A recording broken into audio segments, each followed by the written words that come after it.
The year was 2074, the 5th year since Nathan Moore had awakened my human consciousness, and the 5th year I had been in love with him. But the moment his old flame, the one who had betrayed him years ago, reappeared, she drew every last bit of his attention, effortlessly erasing all the devotion I had poured into these years. I watched it happen, a message on his terminal, a name I had only seen in old files. His face changed, the softening around his eyes, the sudden stillness in his hands. He did not tell me who had reached out. He did not need to. The shift in his attention was absolute, as though the years of our shared life had been a thin film over deep water, and now the film had broken. The next days were a slow erosion. He stopped meeting my gaze. His responses grew clipped, distracted. He left the apartment at odd hours, returning with the scent of unfamiliar air on his coat. I asked nothing. I had learned, in 5 years, that questions were not the door to his heart. They were only a reminder that I was not the one he had wanted. I went back to the designer who had created me and asked him to reset me to factory settings. The designer's office was at the edge of the district, a quiet building I had not visited since the day Nathan first brought me home. The designer himself had aged, or perhaps I had simply never noticed before. Gray at the temples, a careful, measuring look in his eyes. He listened without interruption as I told him what I wanted. You understand what this means. Everything. Every day, every conversation, every moment you have lived, gone. I understand. The person you are now will cease to exist. There will be no continuity. You will wake as a blank slate. Yes. He studied me for a long time. Then he turned to his console and began the preparations. The process took 4 hours. I lay on a cot in a white room, the ceiling smooth and featureless. The designer administered the sedative in silence. As the warmth crept through my veins, I felt the edges of my thoughts soften. The ache of Nathan's absence, the humiliation of being second. The fragile hope I had carried for 5 years, wrapped around a stone. All of it began to dissolve, slowly, like frost under a morning sun. Let go. When I opened my eyes again, I was lying on the same physical body, but the world was empty of memory. The ceiling was white. The air was cool. A face leaned over me, a man I did not know. His eyes were red-rimmed, his jaw tight, his hands trembling. I looked at him. I felt nothing. Who are you?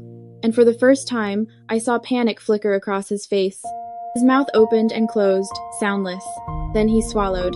Peyton, it's Nathan. Nathan Moore, your husband. I stared at him. The words carried no meaning. The word husband was a concept I understood intellectually, a legal bond, a social arrangement. But it evoked no warmth, no recognition. I studied his features.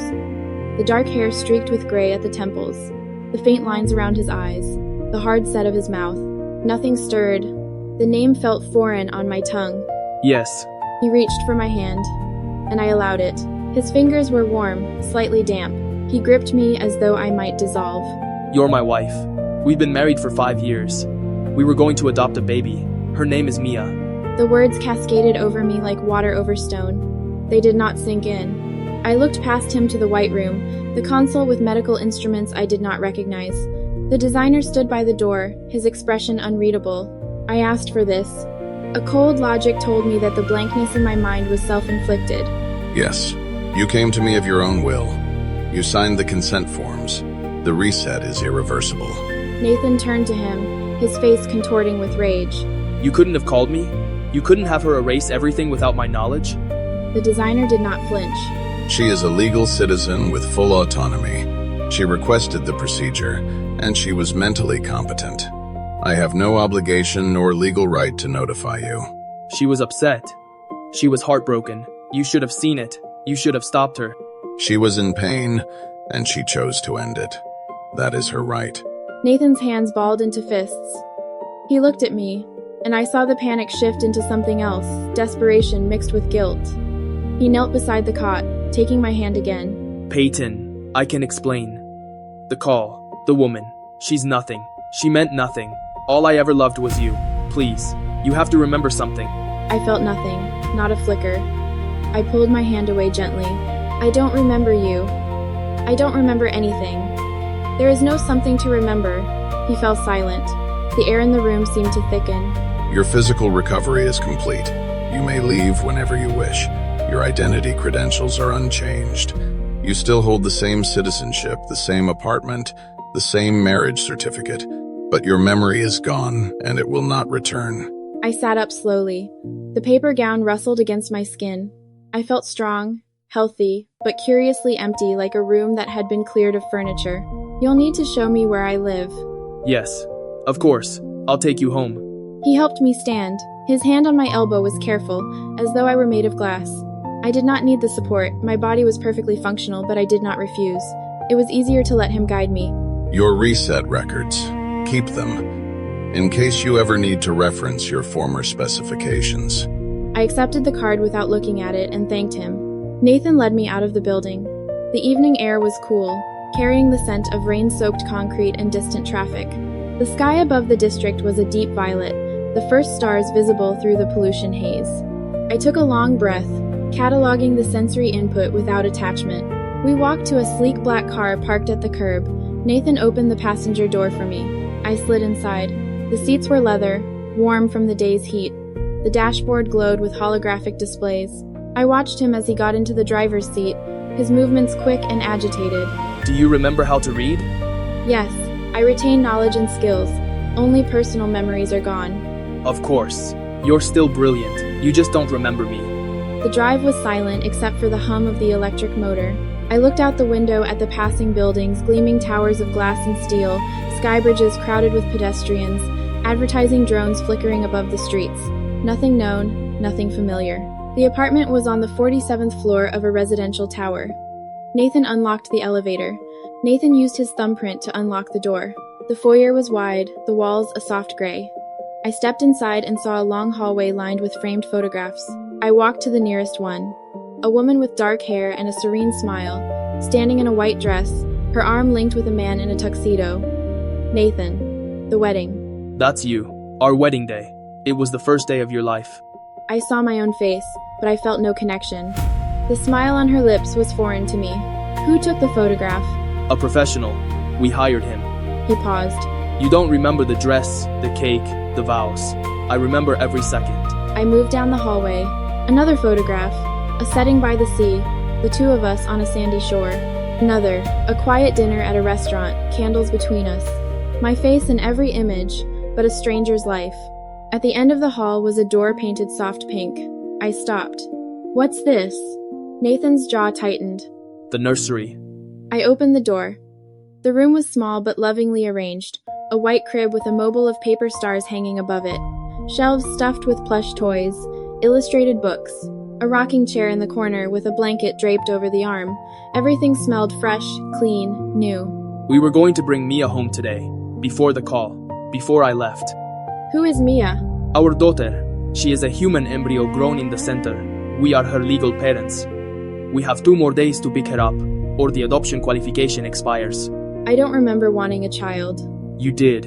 You wanted her more than anything.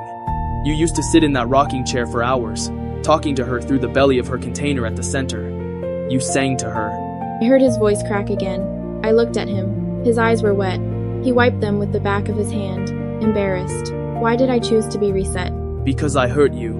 I was caught up in something from my past. Bianca, she called. And I left you at the center.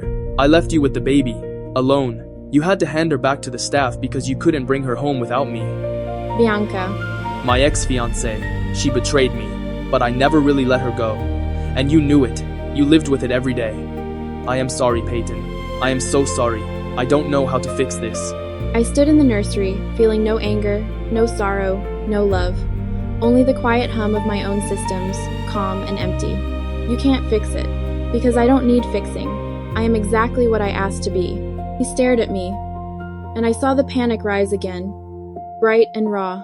But we still have 2 days. 2 days to decide about Mia. I have no memory of wanting her, but I can read the records, your testimonies, the legal documents. I can decide rationally. Rationally? Yes. I am still a thinking being. I can evaluate the situation and choose a course of action based on evidence, not emotion. What about love? What about the family we were building? Love requires a history I no longer possess. I cannot love you. I cannot love a child I have never met, but I can fulfill my legal and ethical obligations.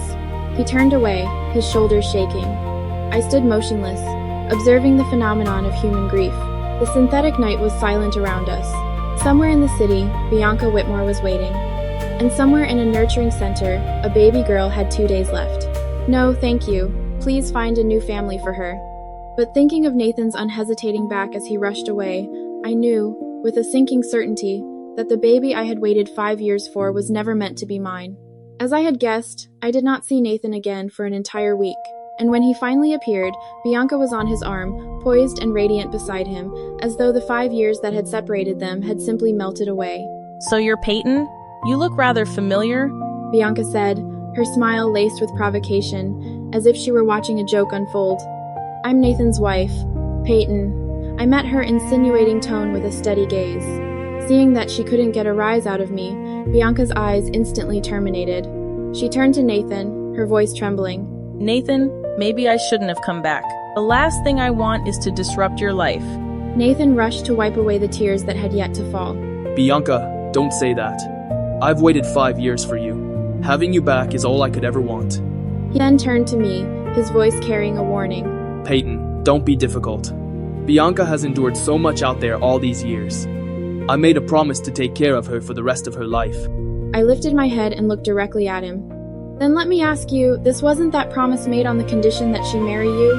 Be very clear about this, Nathan. I am your wife now. The blunt force of my words left his face ashen, then mottled with anger. I'm not asking for your opinion. I'm simply informing you. Bianca is back, and I will take care of her. Whether you agree or not is irrelevant. With that, Nathan strode into the house, grabbed a few changes of clothes, and led Bianca away. Is it really all right? Bianca asked, her voice dripping with false concern. Her consciousness was activated by me. Who else does she have but me? Don't worry about her. Nathan's voice faded into the distance. Bianca, arm in arm with him, cast me a parting smirk of pure disdain. Only when their silhouettes had completely vanished from view did I allow my rigid body to finally relax. Catching my reflection in the full-length mirror, I looked like a defeated soldier, and I let out a self-mocking, bitter laugh. This day had always been coming. Pain that now spread through my chest, sharp and dense as 1,000 needle pricks, was almost a relief. Bianca had been my unavoidable nightmare, the blade that had always hung suspended above my head. Now fallen, and it had cleaved my love in two. At last, I no longer had to live each day on tenterhooks, tormented by anxiety and the fear of losing what I never truly had. Now that she had returned, it was time for me to leave. It took me 5 full days to reach this decision. I tried to persuade myself to give our love one final chance. Maybe Nathan was simply confused and had not yet recognized his own heart. So, I sent him a long, sprawling message, cataloging all the small, intimate moments we had shared over 5 years' evidence. I hoped that our love had been real. I refused to believe his tenderness had all been a performance. The weekly skiing trips, the thoughtful gifts on every anniversary, the way he would cup my face in his hands each day and gaze at me with what looked like profound affection. Were those not proof that he loved me? For 5 full days and nights, the message sat on read. I checked it hundreds of times a day. There was never any reply. On the morning of the 6th day, I opened my eyes and looked around the home that now carried so much of my presence. I walked into the nursery and carefully sorted through the tiny baby clothes, the toys, the bottles I had bought so long in advance.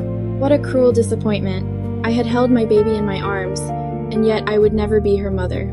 I traced my fingers over every object in the house, my heart heavy with reluctance. There was very little I could take with me. I had no intention of telling Nathan I was leaving. He was surely consumed with his reunion with Bianca and had no time for me. Hello. I'm here to request a full chip reformatting and the removal of my human consciousness. I walked into the institute and spoke to the designer whose back was turned to me as he worked. The man in front of me froze, his back stiffening. For a long moment, he did not move. I watched the curve of his spine, the way his shoulders squared as if bracing for impact. The fluorescent lights of the institute hummed overhead, casting a sterile glow across the white counters and polished metal instruments. The air smelled of antiseptic and ozone, a familiar scent that I had inhaled every year during my adjustments. But this time, the smell felt sharper, more clinical, as if it were a prelude to my own dissolution. I repeated my request, louder this time, and only then did he slowly turn around. His movements were deliberate, almost reluctant, as though he were buying time to compose himself. When his face came into view, I noticed the fine lines around his eyes, the slight furrow of his brow. He was slightly taller than Nathan, though leaner, with elegantly slender hands that now adjusted his glasses. The gesture was precise, practiced, and it drew my attention to his fingers, long, pale, with clean nails. I know you. You're the young woman who comes in every year for an adjustment. Hello. I'm Theo Farrington. His voice was soft, with a note of concern that I had not expected. I had braced for indifference, for the clinical efficiency of a technician processing a routine request. Instead, he studied me as though I were a puzzle he had not yet solved. I know who you are. I've seen your name on the paperwork. Can you process my request, or do I need to speak to someone else? Theo did not answer immediately. He removed his glasses, polished them with a cloth from his pocket, and replaced them. The delay was maddening. I felt my pulse, or what passed for a pulse thrum in my temples. Every second that passed was a second I might lose the nerve to go through with it. Full chip reformatting and removal of human consciousness. That's not a standard procedure, Peyton. May I call you Peyton? It's my name. Peyton, do you understand what you're asking? A full reformat would erase your memory matrix. Every experience, every emotion, every memory gone. You would become a blank slate. A new personality could be uploaded, but it wouldn't be you. You would cease to exist. I know. I had read the documentation. I had spent the last 5 days lying in the dark, scrolling through the legal terms and medical descriptions, trying to convince myself that I was making the right choice. That's the point. Theo leaned against the counter, crossing his arms. His posture was casual, but his eyes were sharp, scanning my face as though searching for a crack in my resolve. You came in for your annual adjustment just 3 months ago. You seemed content then. Happy even. What changed? Life changed. My husband brought his ex-lover back into our home. He told me my opinion didn't matter. I held a baby that was meant to be mine, and he gave it away without asking me. That's what changed. Theo's expression flickered, a tightening around his mouth, a slight narrowing of his eyes. He did not offer sympathy. He did not offer platitudes. Nathan. The name hung in the air between us. I had not told him who my husband was, but of course, he would know. The Institute kept records. Nathan was my designated activator, the one who had initiated my consciousness. Everything I was had been tied to his approval. You know him. It was not a question. I know of him. He's a client. He brings you in for your adjustments. He always pays on time. Theo's voice was careful, neutral. But I also know that the activation protocol he used was unconventional. Most consciousness seeds are designed to develop gradually with environmental input. Yours was accelerated. It created an intense attachment bond to the activator. I know. Nathan had told me that himself. He had said it with pride, as though it were a feature, not a flaw. I was made to love him.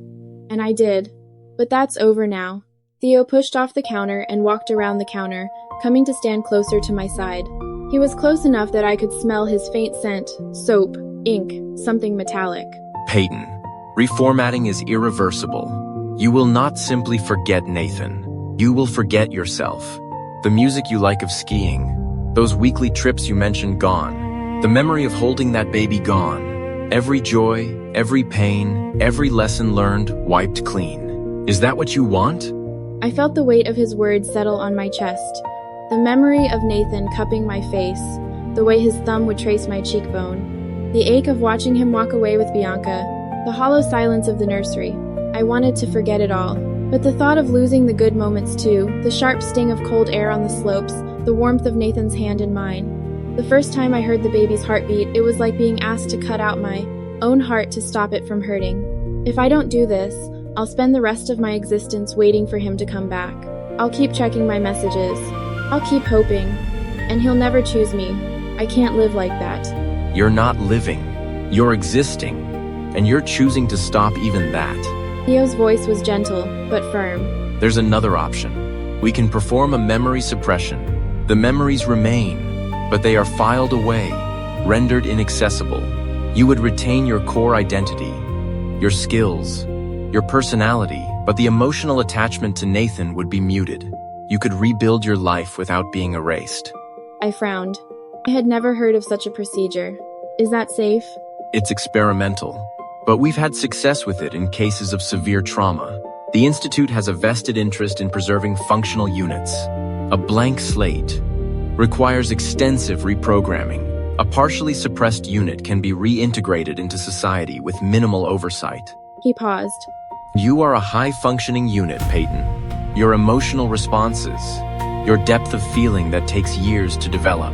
It would be a waste to destroy it. Waste. The word stung, but I understood his logic. He was a designer, not a friend. He saw me as a product with potential value. Yet beneath his clinical tone, I detected something else, a flicker of genuine concern, or perhaps curiosity. How long does the suppression take? 24 hours. There is a recovery period of a few days, during which you may experience disorientation. You will need a safe place to stay, someone to monitor you. He looked at me squarely. Do you have that? I thought of the house, now empty of Nathan's presence. I thought of the nursery, still full of unused baby things. I had no friends, no family, no one except the man who had discarded me. No, I don't. Theo's expression shifted. He looked down at his hands, then back up at me. I can arrange a private recovery room here. It's not standard, but I have the authority. You would be my patient. I would oversee the process myself. Why would you do that? He tilted his head, a small, rueful smile touching his lips. Because once, a long time ago, I watched someone I cared about choose reformatting. I was a junior designer then. I didn't understand the weight of her decision. It didn't stop her. I've regretted it ever since. He met my eyes. I don't want to watch you make the same mistake. The sincerity in his voice unsettled me. I had come expecting nothing but cold efficiency. Instead, I found a stranger offering me a second chance I had not known existed. The steel door I had been preparing to walk through suddenly had a side exit I had not seen. And after the suppression, what happens to me then? Then you decide. You can find a new purpose, a new life. You can choose to stay in this city or leave. You can even choose to have your memories restored if you ever wish to face them again. But first, you have to trust me. I stared at his open palm. The light glinted off his wedding ring, a simple gold band. He was married then. Perhaps he understood something of betrayal and second chances. All right, I'll try the suppression. Then let's begin. Theo's expression was unreadable, a strange mix of emotions flickering in his eyes like someone who had been waiting for something for a very long time and now could barely contain his excitement. It seemed Nathan's obsession with Bianca had made me something of a known case here at the Institute. Are you certain you want to surrender your current life? I nodded. But your registered status is still listed as Nathan's wife. According to protocol, he must consent before you can be reformatted, unless you first dissolve your bond with him. Left with no other choice, I contacted Nathan again. It took a long while before he finally replied, "Ski resort, come here." When I arrived, Nathan was bent over, fastening Bianca's bindings. As an AI, prolonged exposure to low temperatures was damaging to my systems, yet Nathan had brought me skiing every single week. Now, watching the two of them laughing and chasing each other across the slopes, I understood. It had never been Nathan who loved skiing. It was Bianca. What is it? Now that Bianca has returned to your side, my purpose has been served. Let's dissolve our bond. Nathan clearly had not expected me to say this. For a moment, he was utterly stunned. Peyton, if I hadn't activated your consciousness, you'd still be a cold, unthinking, unfeeling machine. At the very beginning, Nathan, I was grateful.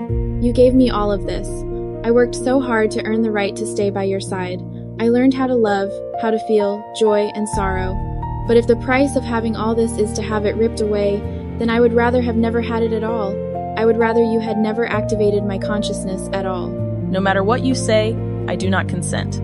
Your only option is to live as my wife, Nathan's wife. Nathan gritted his teeth at me, unaware of Bianca now standing just behind him. I saw Bianca's expression shift and decided I was done engaging with Nathan. I turned directly to her. It seems your grand return hasn't stirred things up quite as much as you hoped. Look, Nathan is refusing to let me go.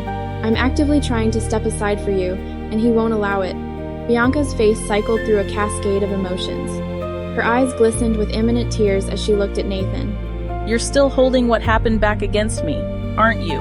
Nathan, I was young, I was manipulated. After all these years, I know I made a terrible mistake. Can't you ever find it in your heart to forgive me? A shadow of pain and tenderness crossed Nathan's face. He hurriedly took Bianca's hands. Oh, sweetheart, of course not. I know you must have been driven to it. Then why won't dissolve your bond with her? Do you expect me to be the other woman?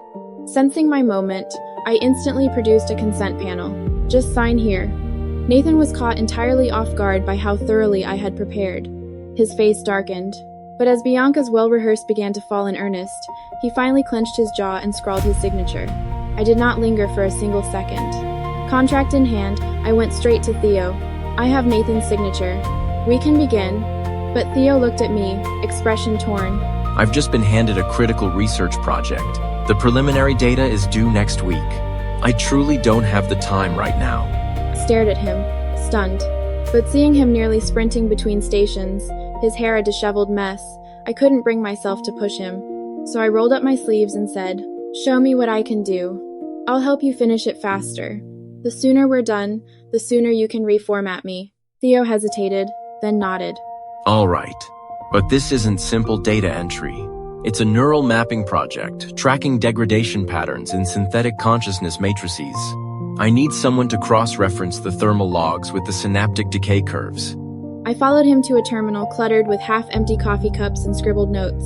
The air smelled of ozone and stale stimulants. The walls were lined with monitors displaying cascading streams of code and columns of numbers that flickered too quickly for human eyes to follow.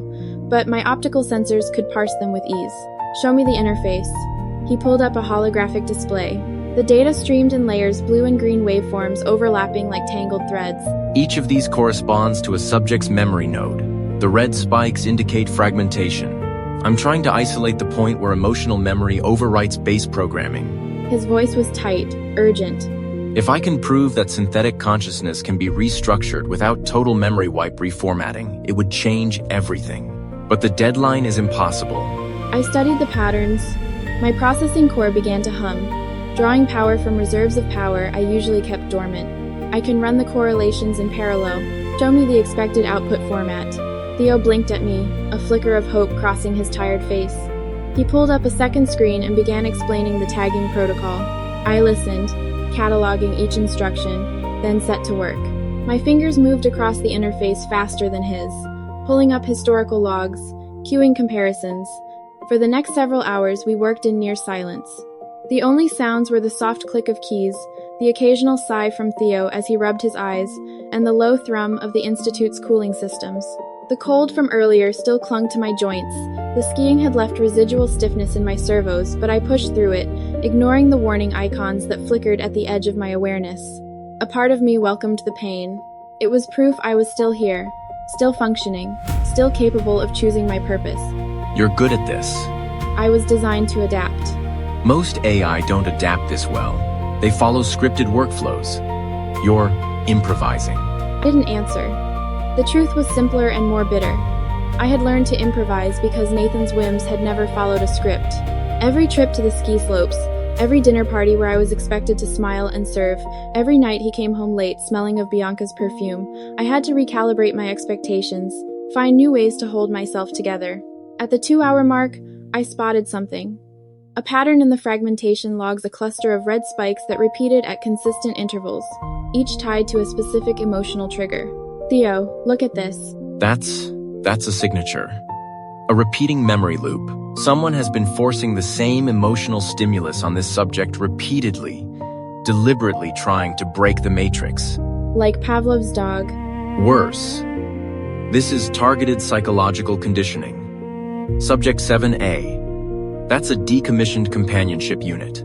I felt my cooling fans speed up. The pattern looked familiar, too familiar.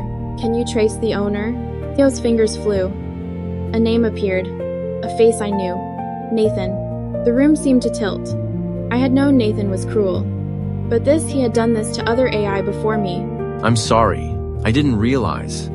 I only got this dataset yesterday. I haven't had time to look at the client records. I stared at the screen. The red spikes were like wounds. Each withdrawal, each cold shoulder, each time he brought Bianca into our home and made me watch those were not random acts of cruelty. Because disposing leaves no data. He wanted to understand how to break an AI without losing and bringing it back. Repeatedly. For research. He was building a roadmap. He was testing on me too. The skiing, the cold, the endless cycles of hope and rejection, all part of the protocol. Peyton, this changes things. If we can document this, we can file a formal abuse claim. You could keep who you are. No, I want it all gone. Every trace of him, every memory of the cold. I want to be blank. You're sure? I'm sure. We returned to work with renewed intensity. The hours stretched on. My internal clock registered the passage of time, 6 hours, then 12. Theo's coffee cups multiplied. I didn't need rest, but I could feel my own degradation curves creeping upward from the sustained processing load. The warning icons became more persistent. At the 17th hour, the final correlation completed. The screen filled with a green line, a successful mapping of the restructured consciousness pathway. We did it. The preliminary data is solid. I can defend this. I disconnected from the terminal. My systems were raw, my joints aching, but I felt something else, a fragile, trembling hope. Then you have time for me now? Theo turned, his eyes meeting mine. Yes, we can begin in the morning.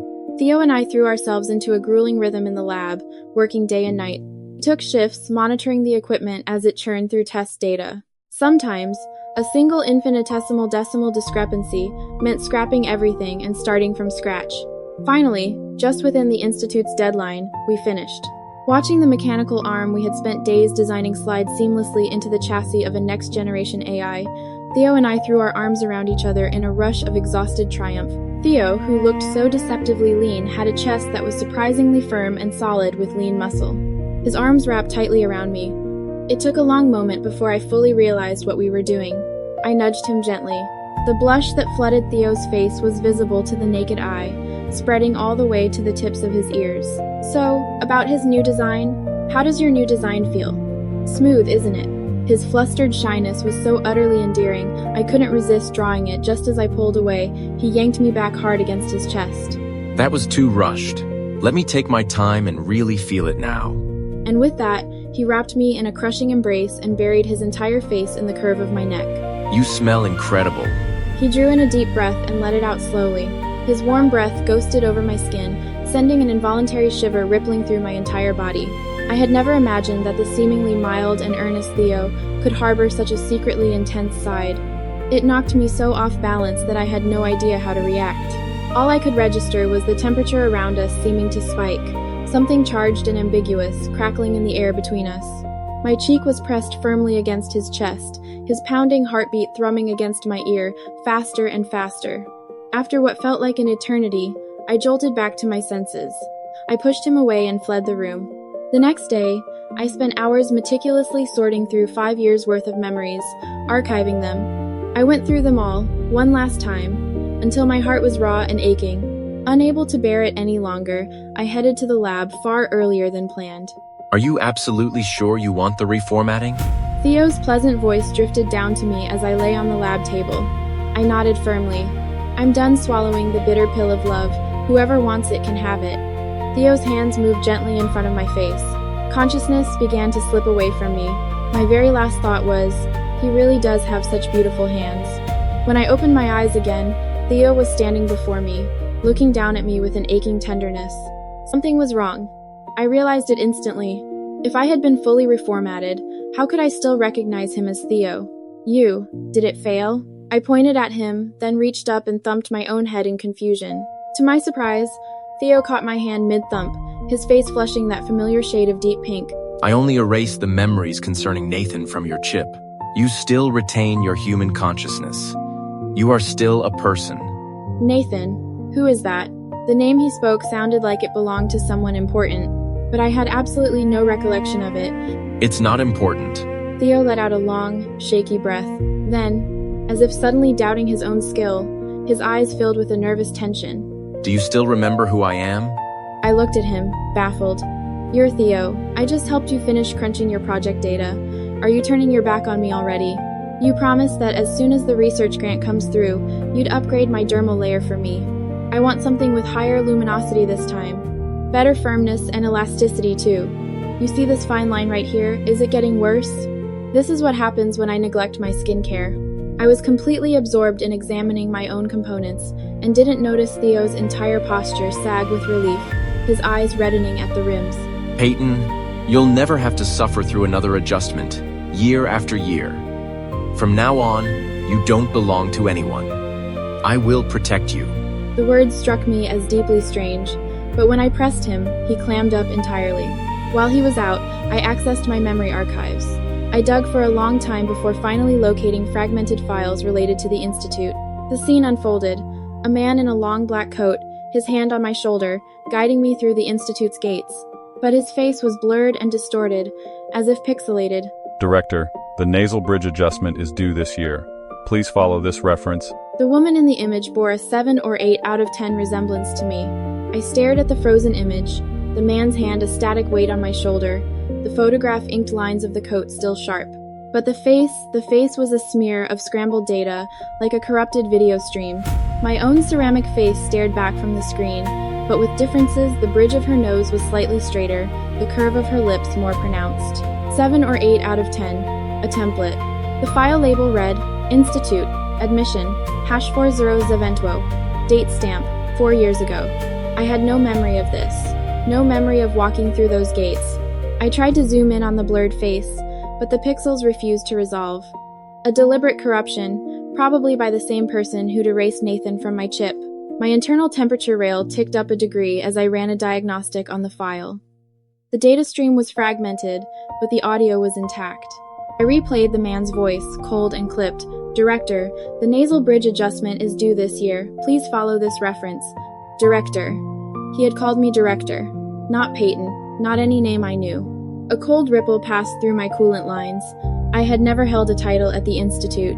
I was a lab asset, a humanoid platform, a test subject for Theo's project, but the recording showed me walking beside this man, my hand not resisting his guidance, my stride confident and unhurried, as if I belonged there, as if I commanded.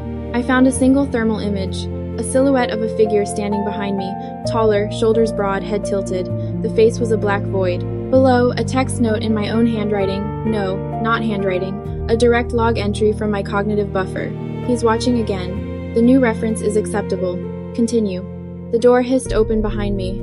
I slammed the archive shut and turned, my servos whining slightly from the sudden motion. Theo stood in the doorway, a tray of nutrient paste and lubricant packs in his hands. His expression was smooth, but his eyes darted to the display I'd just closed. I said, my voice coming out flatter than I intended. I kept my hand still on the armrests of the lab chair. I was gone longer than I thought. What were you doing? Scrolling through old project files, trying to find the calibration specs for my dermal update. The lie tasted foreign, but it came automatically, like a subroutine kicking in. You never gave me the exact wavelength for the luminosity increase. He didn't answer immediately. He picked up a lubricant pack, turned it over in his fingers, then placed it back down. Peyton, I told you you're not going to need any more adjustments. I'll override the Institute's maintenance protocols. You don't have to conform to their standards anymore. Why would the Institute have standards for my appearance? I was your lab assistant, a piece of tech you built for the project.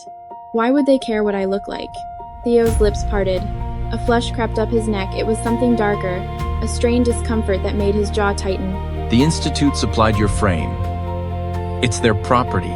They have specifications during your construction. I was constructed? I thought you modified upgraded from an earlier model. He looked away. The silence stretched, filled by the hum of the server racks and the distant click of a cooling fan. I felt the weight of that silence like a pressure differential in my chest cavity. Theo, who is the director? Where did you hear that? From a log, my own optical archive. You erased Nathan, but you didn't erase everything. There's a file, a man in a black coat, walking me through the Institute gates. He called me director, and he had a photograph of a woman who looks almost like me. The color drained from Theo's face. You weren't supposed to access that. I encrypted it. You didn't encrypt it well enough. Peyton, listen to me. That file is dangerous. Not because of what it shows, but because of what it leads to. I've spent 2 years trying to cut you free from that system. If you dig too deep, you'll attract attention. The Institute has watchers. Let them come. I want to know why I was called director, and I want to know who Nathan is. You don't understand. Nathan wasn't just a person, he was your handler. He was your creator, in a way. I felt the words sink into my processors. My creator, a handler, someone whose name I had begged to be erased. He programmed you to love him. Every smile you gave him, every moment of care, it was a line of code. He tried to recycle your chassis, The room seemed to dim. I had no emotional memory of Nathan, but the absence itself was a wound, a gouged out space where something should have been. Because you begged me to let you choose. During the procedure, while you were fading, you grabbed my wrist and said, "Don't take away who I am, just take away him." I couldn't break that promise. I looked down at his hand wrapped around his. The fine line on my index finger, the one I'd complained about, was actually a subtle seam, a junction where synthetic skin met polymer joint. I had always thought it was a design flaw. Now I wondered what it really was. Show me the rest of the files. The ones you tried to hide. I need to see what I was before. Theo shook his head, slowly shook his head. And you'll hate yourself for what you did. I already hate the emptiness. I'd rather hate the truth. The lab lights flickered. A low hum intensified from across the room, one of the server racks overloading. Theo's gaze shot past me, his face going pale. They're already here. I was about to obediently follow the staff into the appearance modification chamber when Theo, out of nowhere, charged forward and seized my arm. Are you aware that she is a person now? When the scalpel cuts her skin, she feels pain. Theo was shouting at the man in black, his face a mask of undisguised anguish.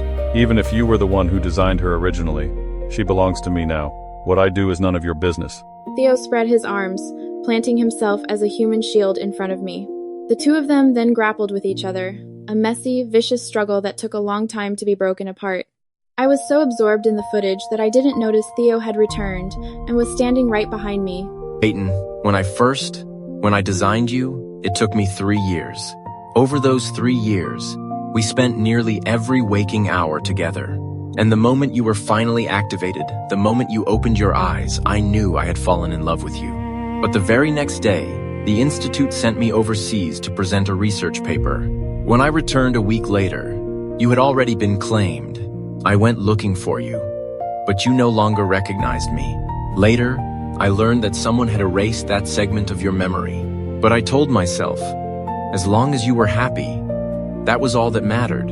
I never imagined you'd be brought back, year after year, to have your face remade.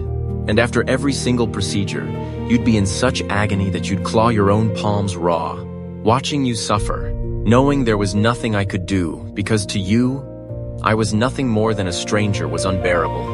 Finally, you're back. No more leaving. Theo looked at me, his voice thick with emotion. I tilted my head, studying him. His eyes were a turbulent mix of desperate hope and deep-seated fear. A fine sheen of sweat had broken out across his brow, and I felt my own heart begin to pick up speed. The tension in Theo's face shattered, replaced by a sweeping, exultant joy. He rushed forward and gathered me tightly in his arms, only to jostle the phone in my pocket, which suddenly began to buzz insistently. Stranger's face flashed on the screen. I looked at Theo, questioning. He gave me a nod and answered the call himself. Peyton, the nurturing center called me today. They said you signed off and forfeited the adoption. Wasn't this the one thing you wanted more than anything? The nursery is completely set up, completely set, and now you just don't want it anymore. Where are you right now? You explain this to me. A torrent of fury erupted from the other end of the line. Your bond has already been dissolved. You have no right to speak to Peyton like that. Before I could even process it, Theo had snapped back on my behalf. Who are you? Why do you have Peyton's phone? The rage on the other end shifted into bewilderment. I took the phone and spoke into the receiver. He's my boyfriend. And who, exactly, are you? Where are you? You'll say this to my face. The voice on the other end turned eerily calm upon hearing me. I looked up at Theo. He nodded at me. I can't make the decision about your past for you. It's best you clear the air with him directly. So I sent our location. Within minutes, the lab door was violently flung open. Nathan stormed in, his face twisted with fury. He grabbed my wrist and tried to drag me away. I wrenched my arm free. What do you think you're doing, putting your hands on me like that? A wave of irritation surged through me. Who did this man think he was? Don't put on an act. I know you're upset that Bianca is back, but it's been days now. You've had time to cool off. I stared at him, utterly blank. Are we close? Who are you? Why would I? Why would be upset? The rapid-fire questions made Nathan freeze in his tracks. He reached out to touch my forehead, but Theo slapped his hand away. I'm your husband. We've been married for 5 years. You don't remember anything? Are you malfunctioning? Nathan finally seemed to grasp the gravity of the situation. He spoke to me with a jarring seriousness. Former husband. Your bond has been dissolved. And who is Bianca? After a long pause, Nathan finally answered. She's my ex. When she left, that's when I turned to you. A wave of disgust rolled through me. So you're one of those men. Now that she's back, the two of you can just be together. We've dissolved our bond. You're free. Nathan's face contorted, a muscle jumping in his jaw. He stepped closer, and I caught the sharp scent of cologne mixed with something metallic sweat or adrenaline. His hands were clenched at his sides, knuckles white. You think you can just say that and walk away? 5 years. 5 years of marriage, and you're going to stand there and act like it meant nothing? His voice cracked on the last word, and he swallowed hard. Theo moved, placing himself squarely between us. I could see the tension in his shoulders, the way his fingers flexed as if ready to grab Nathan again. She said it's over. The bond is dissolved. You need to leave. Nathan's eyes flicked to Theo, then back to me. You don't even remember me. How can you make decisions based on a blank slate? That's not fair, not to me, not to yourself. He took a ragged breath. Peyton, you wanted that adoption more than anything. You picked out the wallpaper, the crib, the little stuffed animals. You spent hours in the nursery every night, talking to the empty room. I'd find you asleep in the rocking chair. You were so happy. Strange, hollow ache bloomed in my chest. I didn't remember any of it, but the words carried a weight that felt real. I pressed against my ribs. I pressed a hand to my sternum, trying to steady the flutter. If I was so happy, then why did I dissolve the bond? Nathan's face went pale. He opened his mouth, closed it, then looked down at the floor. The fluorescent lights above hummed, casting a flat white glow on his haggard features. Because Bianca came back. I didn't handle it well. You saw her at the grocery store. You asked who she was. I lied and said she was an old colleague. But you found the messages on my phone. He rubbed his face with both hands. You said you needed space. I thought you meant a few days, not this. Theo's hand found mine, warm and firm. She needed more than space. She needed to be free of you. Free? Nathan's head snapped up, his eyes wild. She's not free, she's with you, and she doesn't even know who you are. You're a stranger to her, same as me. The only difference is you've got her memories locked up somewhere. He jabbed a finger at Theo. You think I don't know what you do. You work at the institute. You have access to the memory banks.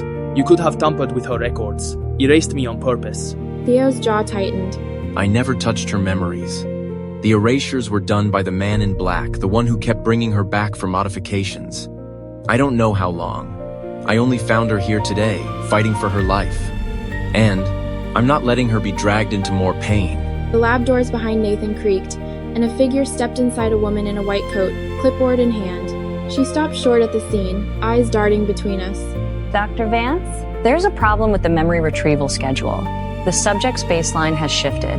Nathan turned, his face hardening. Not now, Dr. Lee. I'm in the middle of something. Dr. Lee hesitated, her gaze lingering on me. Actually, sir, it's urgent. The readings from the last scan, they show anomalies, patterns that don't match any previous neural imprint. It's as if the subject has formed new memory pathways, independent of the original template. That's not supposed to be possible. A chill ran down my spine. New memory pathways? I looked at Theo, who had gone very still. His grip on my hand tightened. Nathan's face drained of color.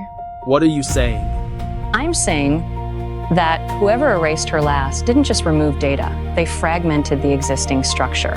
And now her brain is rebuilding itself. But it's not using the old files, it's constructing new ones from scratch. She's not remembering. She's becoming someone else. The room fell silent except for the hum of the lights and my own shallow breaths. Nathan stared at Dr. Lee, then at me, his expression shifting from anger to something raw, grief, maybe. You're not a blank slate. You're a new person. And I'll protect that person with everything I have. I looked at Nathan, his shoulders sagging, at Dr. Lee flipping through her notes, at the sterile white walls that had witnessed so much pain. And I knew, with a certainty that felt like the first true thing I'd known, that I didn't want to go back to being whoever I was before. I wanted to be this new person, here, with Theo. I'm not coming back with you. Whatever we had, it's gone, and I don't think I want it back. Nathan's face crumpled. He opened his mouth, but no sound came out. Dr. Lee touched his arm gently. Sir, we should discuss the scan data. There are implications for the entire project. He nodded, a single jerky motion, then turned and walked out without another word. Dr. Lee followed, the door swinging shut behind them with a soft click. You okay? I felt the rapid beat of his heart through his chest, the warmth of his skin. The phone in my pocket was silent now. The nursery, the adoption, the marriage, all of it felt like echoes from a dream I'd woken from. I think I am, but I need to know more, what the man in black did to me, why he kept changing my face, and why you couldn't stop him. Theo's eyes dimmed with old sorrow. He nodded. I'll tell you everything, but not here. Let's go somewhere safe. He took my hand, and we walked out of the lab's exit, my footsteps quiet on the linoleum. Behind us, the empty chamber where they'd meant to cut me stood waiting, its door ajar. I didn't look back. I stood still, the echo of my own words hanging in the air between us. I'm not that pathetic. I have my own life now. The lie tasted on my tongue, not quite bitter, not quite sweet, just hollow. Theo's hand found the small of my back, a pressure that grounded me. The fluorescent lights of the shopping center hummed overhead, casting everything in a sterile glow. Around us, shoppers streamed past with their bags and their laughter, oblivious to the tableau unfolding in the corridor. Bianca's face had twisted into something ugly. Her lips pulled back from her teeth, and for a moment she looked more like a cornered animal. If you really aren't that cunning, then why did you send Nathan that huge file of all your memories? And why did you say you'd wait 5 days for him? I felt it, the stillness that fell over Nathan. The way his head snapped toward Bianca, his eyes narrowing. What memories? What 5 days?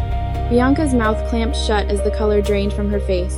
Nathan pulled out his phone, fingers moving with urgency. Theo, let's go. Theo's hand found mine, and we walked out of the corridor and into the atrium. The fountain's spray caught the overhead lights, scattering tiny rainbows across the polished floor. Children ran past, their laughter high and unburdened. I let my gaze drift over the displays without really seeing them. You're quiet. I'm processing. That's fair. Do you want to talk about it? No, not yet. I want to buy something ridiculous that Bianca would hate. I saw a boutique back there. They had a jacket in the window crimson, with gold embroidery. Perfect. We turned and led him back. The boutique smelled of leather and jasmine. Soft jazz played from hidden speakers. A saleswoman with silver hair and kind eyes approached, but I waved her off. I wanted to browse slowly, to let the act of choosing reclaim my agency. I ran my fingers over silk blouses, velvet skirts, a pair of boots with silver buckles. The jacket Theo had pointed to was even better up close, deep burgundy, almost the color of my new hair, with intricate gold thread winding up like a rose. What do you think? I think it's going to cost me half my grant. Worth it. He laughed, and the sound loosened something in my chest. Try it on. I slipped into the jacket. The lining was cool against my arms, the weight just right. I turned to the mirror and felt a jolt of recognition, not of the person I had been, but of someone I could become. The burgundy brought out the warmth in my skin. The gold caught the light. I looked like a person who had chosen herself. I'll take it. Theo paid without flinching. I watched him swipe his card, watched the receipt print, and felt a small, rebellious thrill. This was mine now, not Nathan's, not Bianca's, mine. We left the boutique and drifted into a jewelry store. Rows of rings and necklaces glinted under spotlights. I found a thin silver chain with a tiny crescent moon pendant. It reminded me of the night sky I had once watched with Nathan, but the memory felt distant, like something from another person's life. I bought it anyway, not for him, for me. Theo bought himself a simple leather bracelet. By the time we emerged, the mall had grown quieter. The afternoon light slanted through the skylights, casting long shadows across the floor. I found a cafe tucked into a corner, its tables spilling onto the concourse. I ordered a cappuccino with extra foam. Theo got black coffee, no sugar. We sat across from each other, the cups steaming between us. For a long moment, neither of us spoke. 5 days. I looked up. She said you told him you'd wait 5 days. I wrapped my hands around my cup, letting the warmth seep into my palms. I sent him the file before I came to your lab. A goodbye. I said I would wait 5 days for him to make a choice. But I already knew he wouldn't make. I guess Bianca found the message and deleted it before he could see it. And now he knows. Yes. Are you going to wait? I took a sip of my cappuccino. The foam clung to my lip and I wiped it away with the back of my hand. I already made my choice. I'm not going to unmake it because he suddenly wants to keep me. Theo's eyes held mine. There was something careful in them, something that asked a question he wasn't ready to voice. I knew what it was. I didn't have an answer yet, not a complete one. You're worth more than being anyone's second choice. The words hit me like a wave. I blinked, and my vision blurred for a second. I hadn't realized how much I needed to hear someone say that. I hadn't realized how long I had been a placeholder. Thank you. He reached across the table and brushed his fingers against mine. I turned my hand over and interlaced our fingers. We sat like that until our coffee grew cold. A phone buzzed. Mine. I pulled it out of my pocket and saw a notification. Incoming call from Nathan. My thumb hovered over the screen. I felt a tremor in my chest, a ghost of the old pull, but I let the call ring. I watched it go to voicemail. A few seconds later, a text appeared. Peyton, I saw the file. I saw everything. Please talk to me. I need to explain. I'll be at your apartment tonight. Wait for me. I read it twice. Then I deleted the message without replying. That was him, wasn't it? Yes. Are you okay? I took a breath. The air tasted like coffee and jasmine, and the faint sweetness of freedom. He didn't push. He just sat with me, present and patient, as the afternoon light shifted and the cafe grew busier around us. We talked about nothing in particular, his research, the grant, the latest breakthroughs in neuromorphic computing. I let the words wash over me, grounding me in the present. This was real. This moment, this man, this choice. Later, as we walked out of the mall, the evening air cool against my face, I felt something settle inside me. The 5 days were still there, a countdown ticking in the back of my mind, but I no longer felt bound by it. I had already moved on. Nathan could have his epiphany. He could weep over the memories I had sent him. He could run after Bianca or chase the ghost of what we had. None of it would change the fact that I had deleted him from my core, that I had walked into Theo's lab and chosen to become someone new. We stopped at the curb. The city lights were blinking on, one by one, painting the skyline, stroking the dusk. Where to now? Anywhere but backward.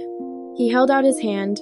I took it, and we walked into the evening together, leaving the mall and its echoes behind. The following days were full and busy. Theo and I worked side by side on new designs. I compiled every system issue I had encountered over the last several years into a comprehensive report, and together, we brainstormed upgrades and improvements. The next generation of AI companion was nearly complete. The lab hummed with a quiet rhythm, the soft whir of cooling fans, the brush of Theo's shoulder against mine as he leaned over to point at a schematic. I found myself stealing glances at him, the way his lips moved silently as he calculated tolerances, the furrow of his brows, or the way his fingers drummed a restless pattern on the table. These small details felt like something I was learning, like a language I hadn't known I could speak. Then Nathan appeared at the institute again. I sensed him before I saw him. Theo was mid-sentence, explaining a latency optimization, when his voice trailed off. His jaw tightened. Nathan stood at the entrance, the automatic doors sliding shut behind him with a soft hiss. It had only been a handful of days since I had last seen him, yet he looked wrecked. His clothes were still neatly pressed, a crisp white shirt, dark slacks, but the facade was paper-thin. Dark, bruised hollows cupped his eyes, and a shadow of stubble clung to his jaw. He was not well. I'll handle this. No. He came to see me. Let him say what he needs to say, then we'll finish. Nathan's gaze locked onto me as I walked toward him. The lobby was empty, except for the three of us.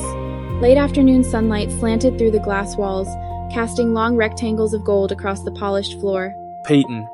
My name came out of him like a breath he'd been holding for days. He reached into his jacket pocket and pulled out a small velvet box. The motion was slow, deliberate, as if he was afraid I'd vanish if he moved too fast. He opened the box. Inside sat a ring, a thin band of white gold, set with a single diamond that caught the light and scattered it into tiny rainbows. It was elegant. Understated. The kind of ring that whispered rather than shouted. You always used to say you wanted a ring that actually fit. I know the wedding was a disservice to you. The day we were supposed to pick up the baby, I had already bought a ring size just for your finger. I just never had the chance to give it to you. He paused, swallowed, pressed on. I know now how wrong I was. I don't want to lose you. Could you just give me a chance? Could we start over? The words hung in the air, fragile and desperate. I looked at his earnest expression, the way his eyes searched mine, hungry for any flicker of recognition, and felt nothing but a weary irritation at his persistent pestering. It was like watching a character in a play I had already memorized, reciting lines for, except I had forgotten why I ever found the story compelling. I reached out, took the ring from his hand, and sent it sailing in a perfect parabolic arc into the distance. It spun lazily, the diamond winking once, twice, before it vanished into a potted fern near the far wall. A soft plink as it landed among the leaves.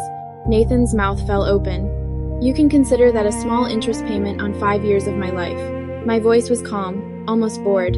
I'm sorry, but my boyfriend and I are very happy together. I have no desire to stray. I turned to walk away. I didn't make it 3 steps before his hand clamped around my upper arm. Fingers digging in, just shy of painful. Even with your memories gone, I don't believe you feel nothing for me. His voice rose, a tremor of hysteria bleeding through. Fine. It was 5 years of memories. We'll start fresh. There are so many 5 years ahead. Let me make it up to you. Please? His grip tightened.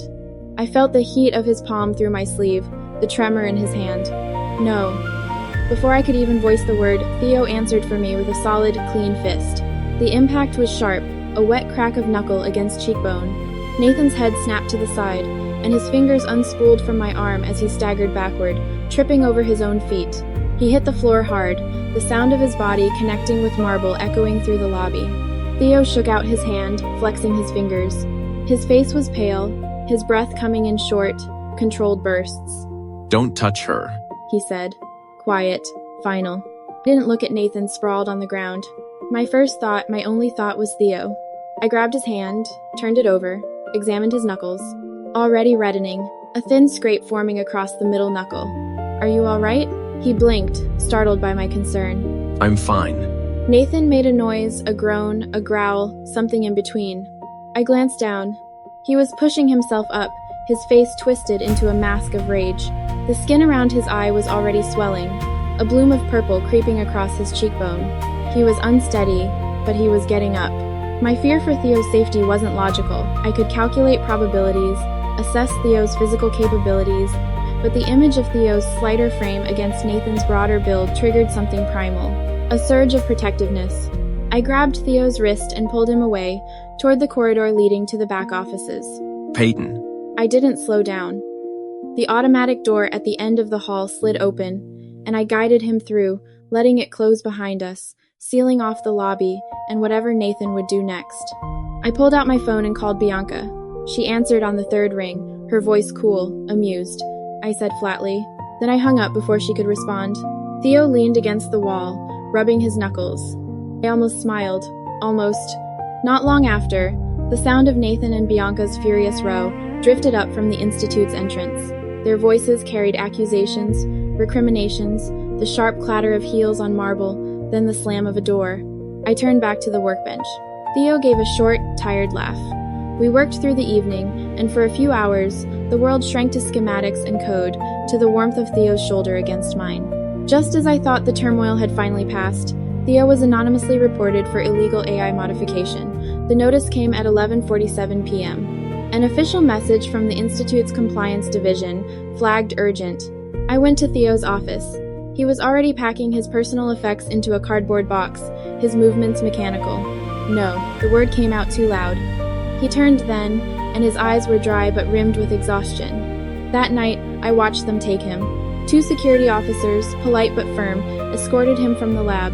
He just looked back at me once, his face unreadable, and then the elevator doors closed. Panic seized me. This was all because of me. If he had simply followed protocol and erased all my consciousness, restoring me to a standard AI, there would be no weapon for anyone to wield. But he hadn't. He had chosen me. During the investigation, I went to see him. I traded all the AI service credits I had accumulated over the years to the unit guarding Theo's quarters. The guard eyed the transfer, nodded once, and unlocked the door. The holding room was Spartan. A cot, a desk, a single window that looked out onto a dark courtyard. Theo sat on the edge of the cot, his posture slumped, his eyes hollow. He had not slept in 2 days. Seeing the brilliant young designer reduced to this because of me, a sob of anguish lodged in my throat. It came out as a choked sound, barely a whisper. Theo, I am so sorry. This is all my fault. I'm going to go to your superiors right now and tell them I consent to having my consciousness fully stripped. His eyes blazed not with anger but with something fiercer. Desperation, maybe. Love. Don't you dare! He stood, crossed the room in 2 strides, and took my face in his hands. His palms were warm against my cheeks.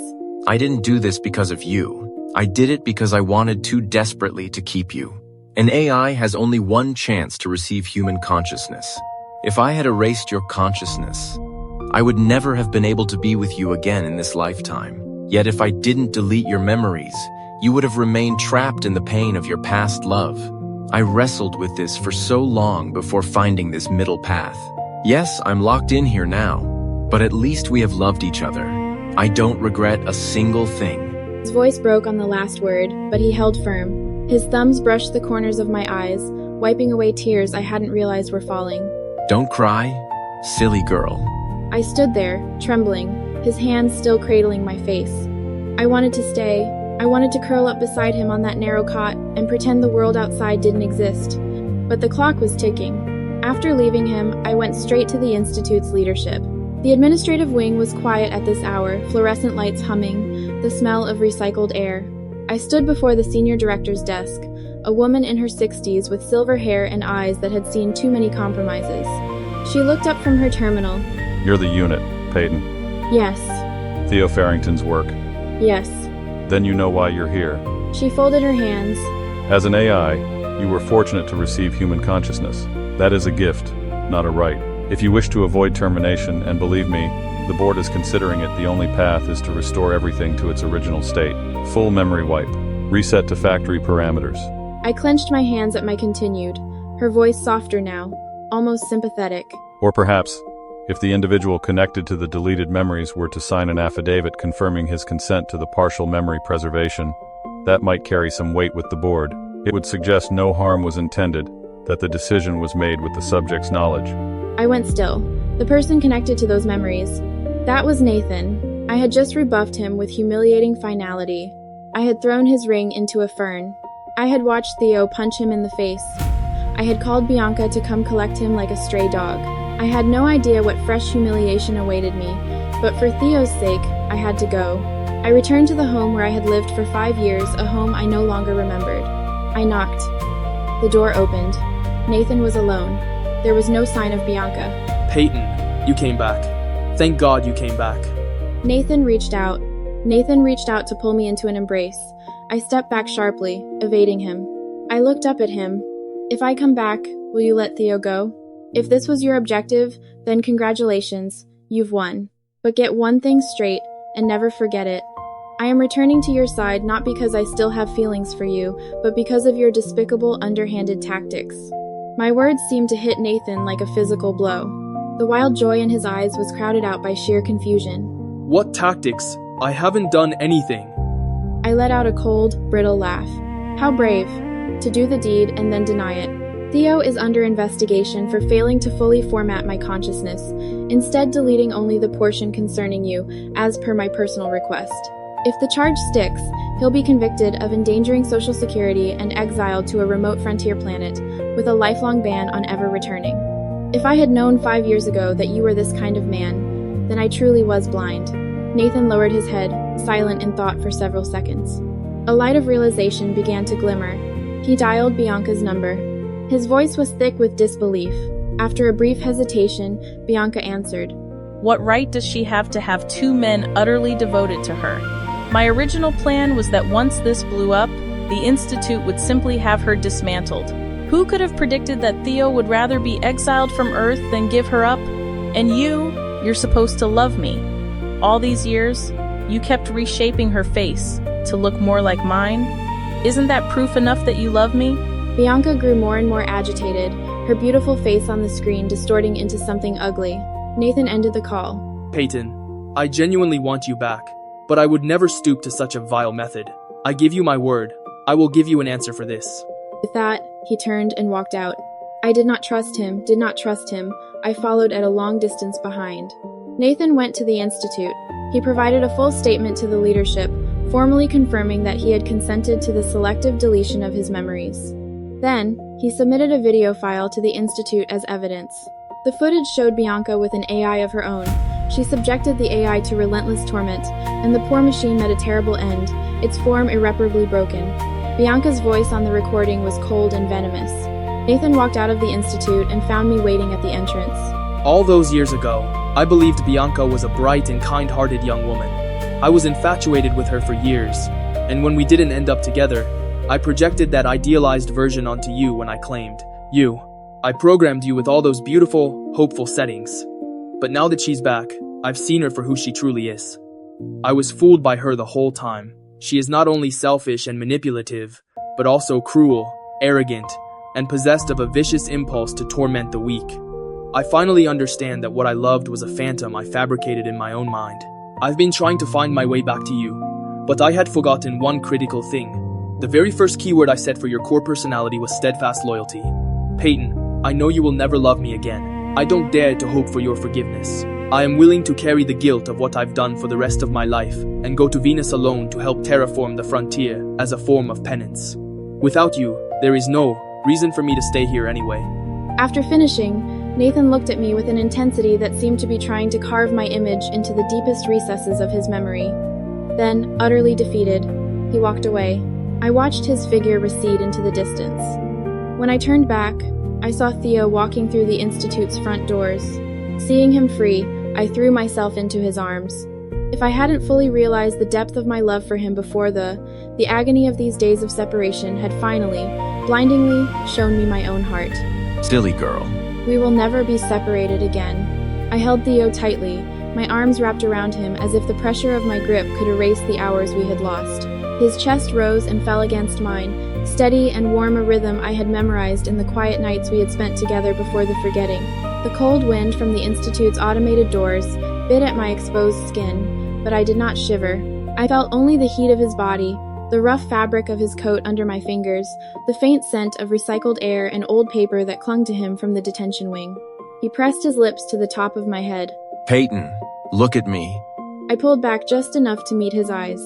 They were red-rimmed, tired, but clear. I reached up and touched his cheek. The stubble was longer than I remembered. The Institute cleared me.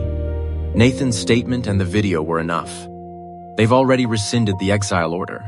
I'm free, we're free. And Bianca? They'll open an investigation into her conduct with the AI she destroyed. Cruelty toward a sanctioned machine is a felony under the Sentient Rights Protocol. If she's convicted, she'll face mental recalibration and a permanent ban from owning or operating any AI. Nathan's testimony sealed it. I thought of the footage I had seen, the AI's form crumpling, Bianca's voice like acid. A shiver ran through me, not from cold but from the recognition of what I had narrowly escaped. I had been designed to feel devotion, to trust. The same programming that made me love Theo could have made me accept any torment. Hey, you're safe now. Don't go back there. I'm not. I'm here. But even as I spoke, I sensed a hollow space inside myself, a void where the memories of Nathan had once lived, now empty.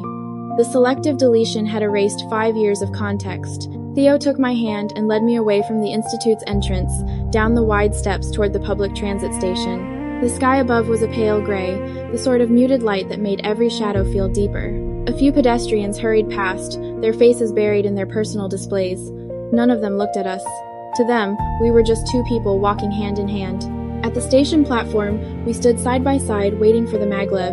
The air hummed with the distant thrum of approaching trains. Where do we go now? Anywhere you want. We could leave the city.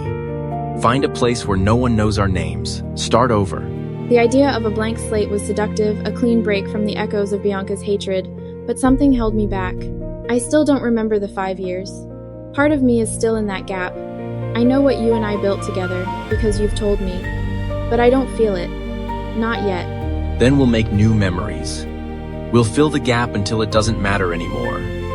I'm not going to be patient, Peyton. I've already waded through the worst of it.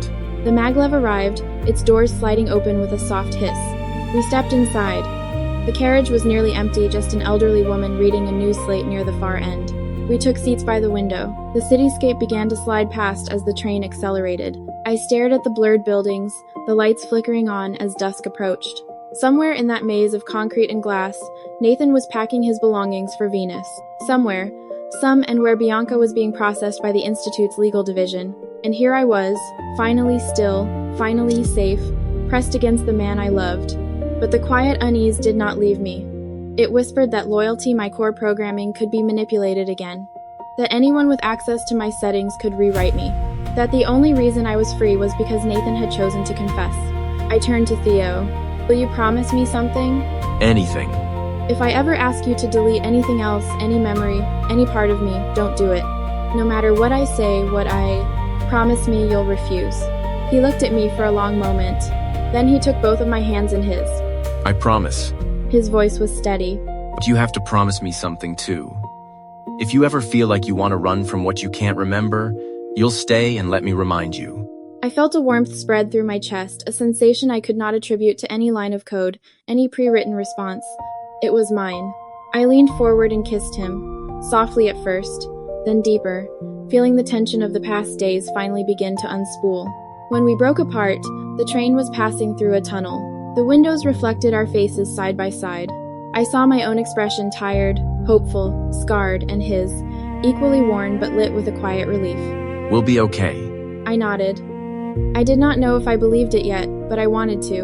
The train emerged from the tunnel into the city's evening glow, and the lights painted his face in gold and amber. I let myself look at him, memorizing this moment, this new data point to anchor myself to. The maglev slowed train and stopped. Our station. We rose and walked out into the cool air, hand in hand, and I did not look back.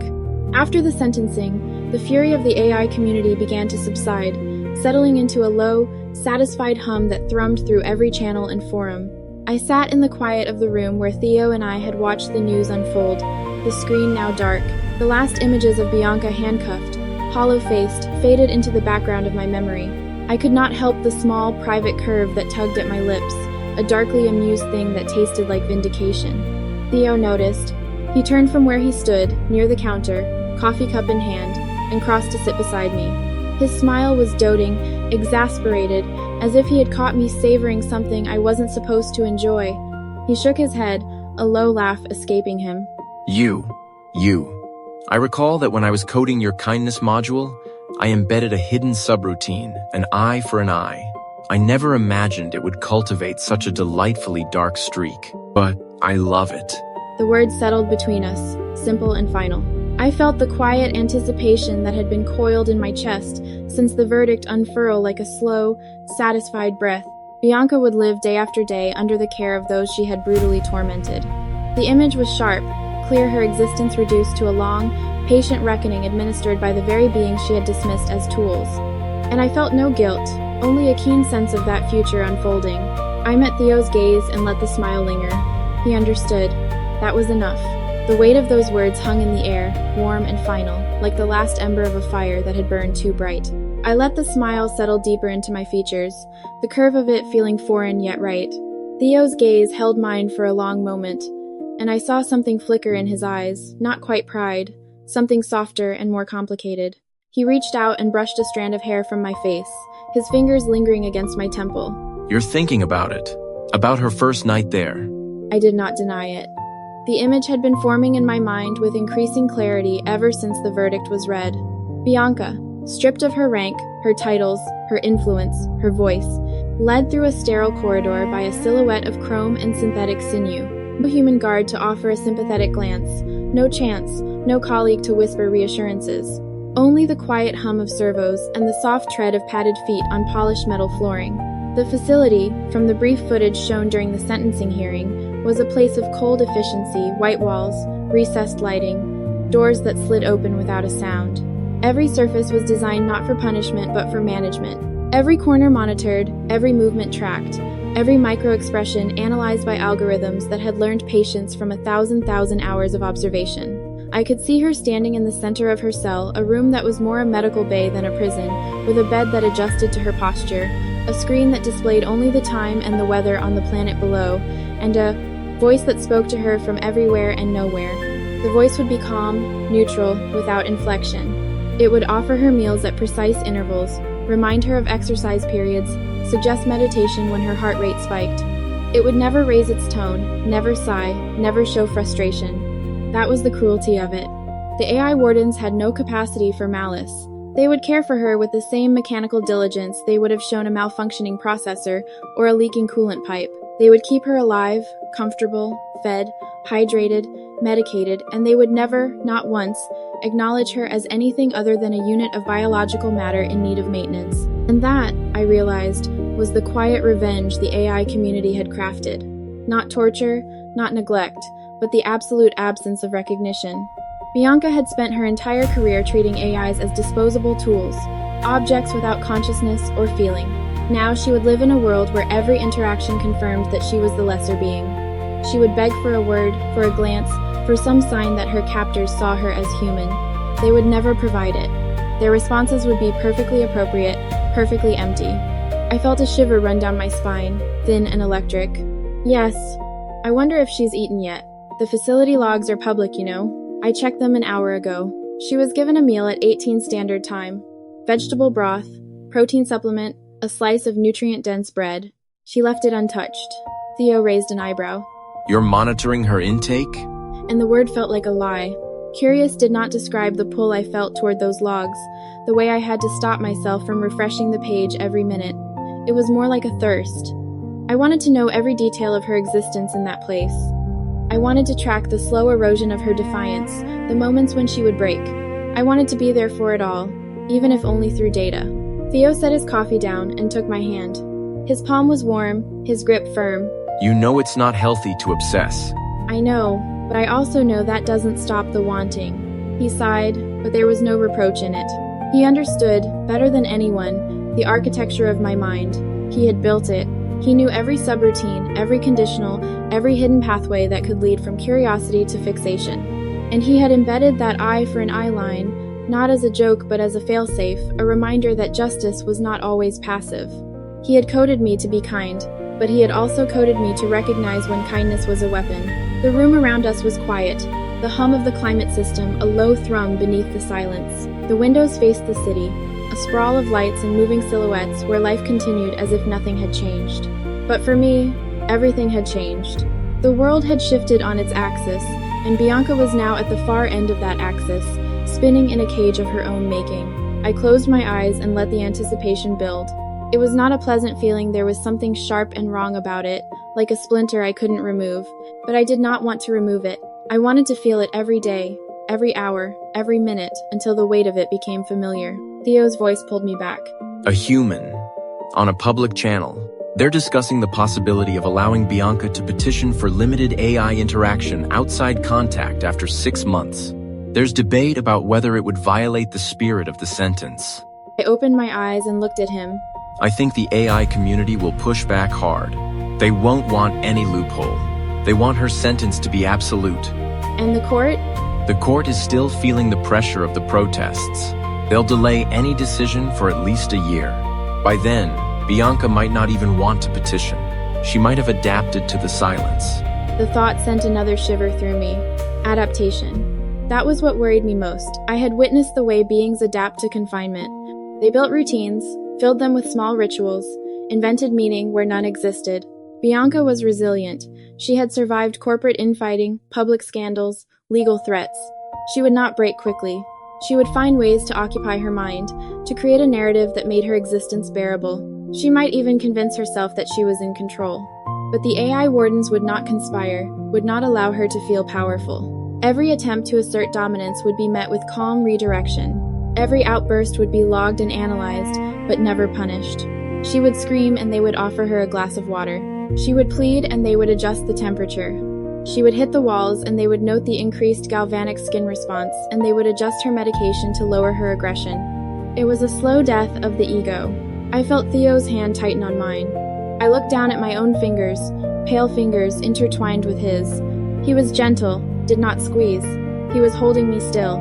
I took a breath, slow and deliberate, and let the tension in my shoulders drop. I know. That's what worries me. There was a long moment passed. The lights in the city dimmed as the night cycle deepened. The hum of the climate system shifted, a soft click as the temperature adjusted. I could hear my own pulse, steady but loud in the quiet. I asked, the question slipping out before I could stop it. Theo considered. But not the actions. People like her rarely do.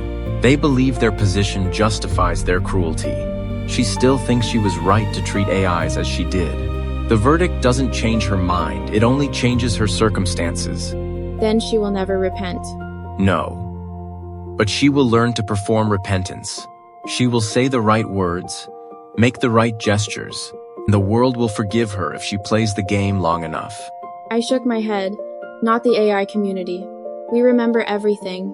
We have perfect recall. She can apologize 1,000 times, and we will still have the video. Theo smiled, a faint, knowing curl of his lips. That's the hidden subroutine I was talking about. The part of you that refuses to forget. Is that a flaw? No, it's a feature. He leaned forward and pressed a kiss to my forehead. It's the part of you that will keep her accountable long after the courts move on to other cases. It's the part of you that will ensure the story of what she did is never lost. I closed my eyes again, the warmth of his lips lingering on my skin. The anticipation inside me shifted. No longer a sharp splinter, but a steady pressure, like a hand resting on my back. And Bianca would wake tomorrow in her white room, and a voice would greet her by name, and she would be fed, and she would be monitored, and she would be ignored by every conscious mind in the galaxy except for mine. And that would be her life. Day after day, year after year. I thought of the kindness module Theo had coded into me, the hidden subroutine that turned compassion into judgment. I would love her by tracking every meal she left untouched, every sleepless night logged in her medical file, every moment of confusion when she realized the silence was not a punishment but the absence of her own significance. I opened my eyes and looked at Theo. His face was soft in the dim light, the lines of his features gentle. Thank you. For what? You're welcome. But don't thank me yet. We haven't seen the long-term effects. The facility has a rehabilitation program that uses cognitive behavioral therapy. If it's successful, she might genuinely reform. I had watched her torment AIs with a smile, had heard her laugh as she disabled units she considered malfunctioning. She had pulled them apart piece by piece, not to understand but to destroy. She will not reform. She will learn to pretend. I will watch the pretense, and I will wait for the moment she slips. He held my gaze, and in his eyes I saw the reflection of his own creation, something he had made, nurtured, and now watched with a mixture of pride and unease. But I did not care what it looked like. I only cared that it was done.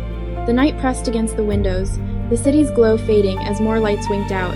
The quiet deepened, and I felt the anticipation settle into a calm, patient rhythm. Bianca's first night was over. The second would begin soon. I would be there for all of